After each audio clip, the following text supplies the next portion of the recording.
구약의 왕들의 이야기를 가만히 살펴보면은 하나님께서 복을 주시는 동안에는 그 나라들이 경제적으로나 정치적으로나 부유해졌지만은 하나님을 떠났을 때는 항상 외세의 침략으로 말미암아 큰 고통을 당하는 것을 알 수가 있는데, 우시아 왕의 초기에는 하나님을 잘 섬김으로 하나님께서 유다 왕국을 형통하게 하셨더라. 그런데 이렇게 나라는 번영하였지만은 이상하게 나라가 번영하게 되면은 타락이 찾아오는 것을 보게 됩니다. 윤리적으로도 타락하고 도덕적으로도 타락하고 우상 숭배하고 또 그들의 예배는 형식적으로 변하고, 오늘 1장을 살펴보면은 우시아 왕이 죽던 그 해에 나라와 백성들의 상황이 어떠했는가 3절에 보면은 잘 나타나 있습니다.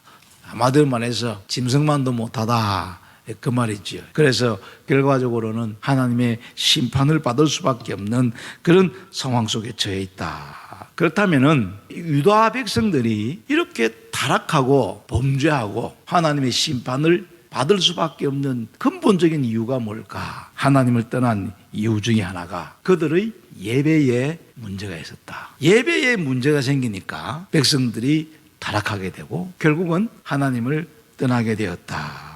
그러므로 오늘 우리가 드리는 예배는 문제가 없는가? 오늘 우리는 하나님이 찾으시는 예배자인가?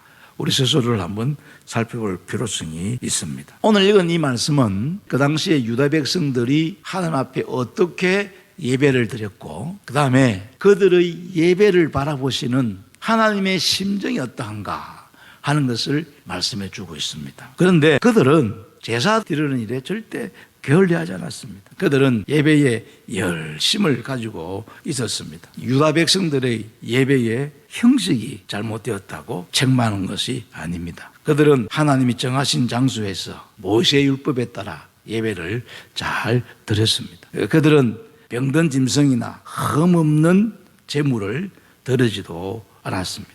성경 지식이 없어가지고 잘못된 예배를 드리지도 않았습니다. 그럼에도 불구하고 하나님께서 그들의 제사와 예배를 거부하신 이유가 뭘까? 제일 첫 번째는 그들의 예배가 마당만 밟는 예배였기 때문입니다. 너희가 드리는 제사는 형식적인 제사에 불과하다. 몸은 예배당에 와 있는데 마음은 엉뚱한 데 가 있다, 그 말입니다. 우리가 기본적으로 하나님을 예배하는 자세가 무엇입니까? 마음을 다하고 성품을 다하고 뜻을 다하고 힘을 다하여 하나님을 예배하라, 그렇게 성경이 말씀하고 있지 않습니까?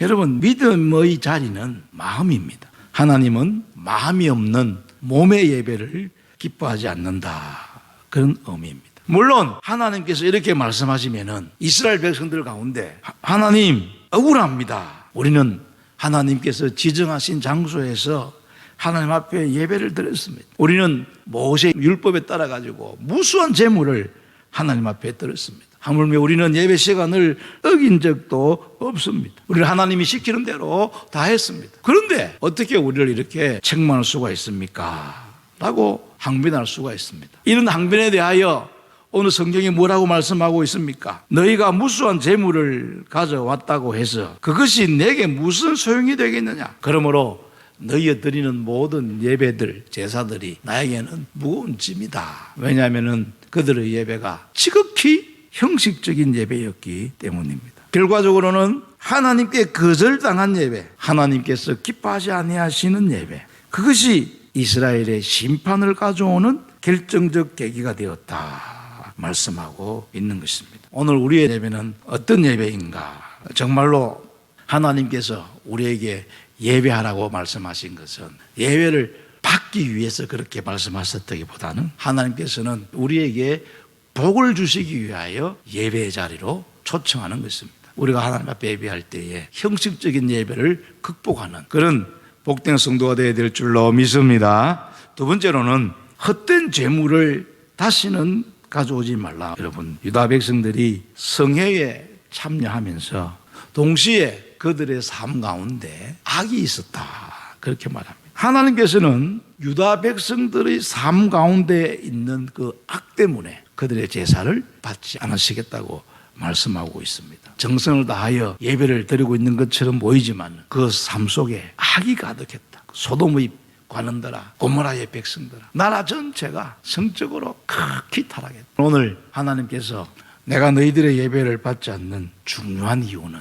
너희들의 삶에 악이 가득하기 때문이다. 그렇게 말씀합니다. 그래서 16절 17절에 보면은 너희는 스스로 씻으며 스스로 깨끗하게 하여 내 목전에서 너희 악한 행실을 버리며 행악을 거치고 선행을 배우고 정의를 구해라. 그렇게 말씀하고 있는 것입니다. 그 다음에 세 번째로 말씀하고 있는 것이 무엇입니까? 왜 하나님께서 그들의 예배를 받지 않았습니까? 그들의 손에 피가 가득하기 때문입니다. 그들의 손에 가득한 피를 보고 하나님께서 복은커녕 오히려 심판을 준비하고 계신다라는 것을 우리에게 말씀합니다. 그들이 예배를 드렸지 않았거나 예배 형식에 문제가 있었던 것이 아니라 그들의 심령과 삶에 문제가 있었기 때문에 하나님께서 예배를 받지 않으신다. 그렇게 말씀하고 있습니다. 부패한 심령과 부패한 삶 때문에 더러워진 영혼으로 드리는 예배는 하나님께서 기뻐 받으시지 않으시는 것입니다. 그래서 로마서 12장 1절에 보면은 우리가 드리는